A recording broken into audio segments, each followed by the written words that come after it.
Alors, voici le dernier exercice. Donc, c'est l'exercice 5. Donc, ça correspond à l'exercice 4, page 369 du livre. Et comme vous ne l'aviez pas, je vous ai envoyé cette feuille en fichier joint.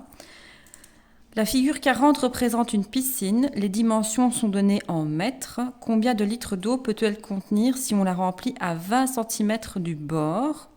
Alors, attention, 1 mètre cube est égal à 1000 décimètres cubes est égal à 1000 litres. Ici, la première chose à faire, c'est qu'on sait qu'elle ne va pas être remplie à ras-bord. On va lui rabouter 20 cm. Ce qui veut dire qu'au lieu de 3,50, ce sera 3,30. Et au lieu de 1,20, ce sera plutôt 1. Ce seront les bonnes données pour calculer la capacité de cette piscine. Alors, cette piscine, elle a une forme assez particulière. Effectivement, le prisme a été couché et c'est un prisme qui a une base trapèze. Vous voyez? Donc, il va falloir calculer ça avec une base trapèze.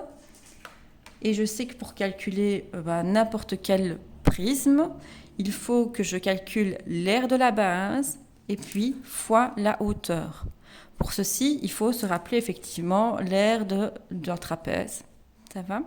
Je vous rappelle que pour l'aire d'un trapèze, on a besoin d'une grande base, d'une petite base, fois une hauteur, évidemment.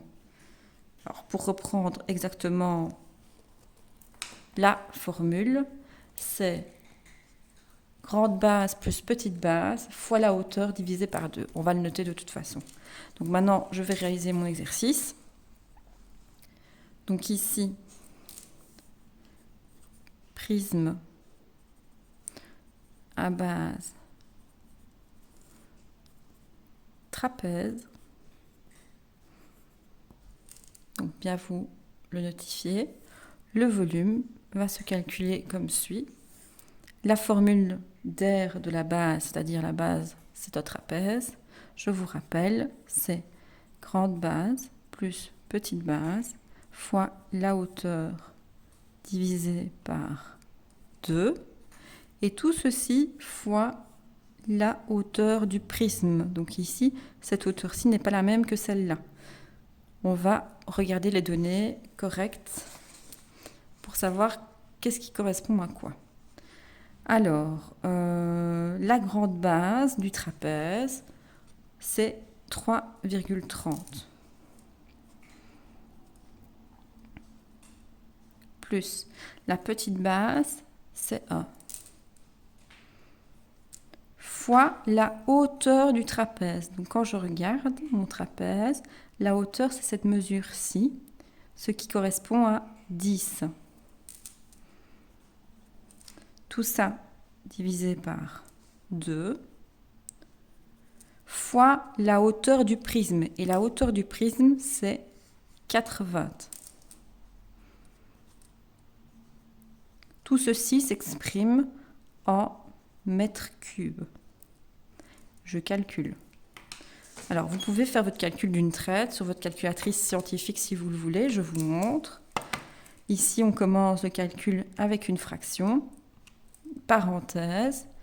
3,30 plus 1, je ferme ma parenthèse, fois 10. Je descends, je divise par 2. Et là, à côté, je mets fois. Et là, je dois mettre fois 4,2. J'appuie sur égal, SD, et donc je tombe sur 90,3 mètres cubes. Attention qu'ici, je suis en mètres cubes et on veut la réponse en litres. Donc, pour pouvoir avoir des litres, je dois transformer ma réponse en décimètres cubes. Alors, 90,3 mètres cubes. Si je reprends mon abac, je vais le faire au crayon pour que vous le voyez.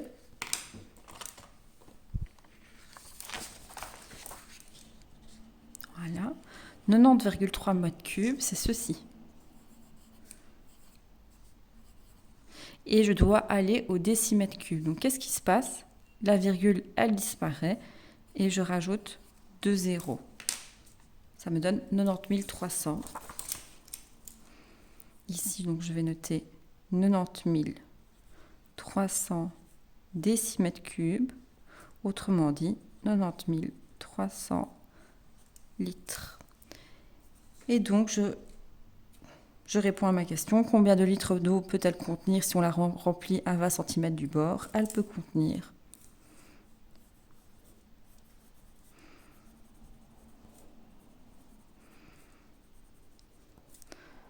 90 300 litres.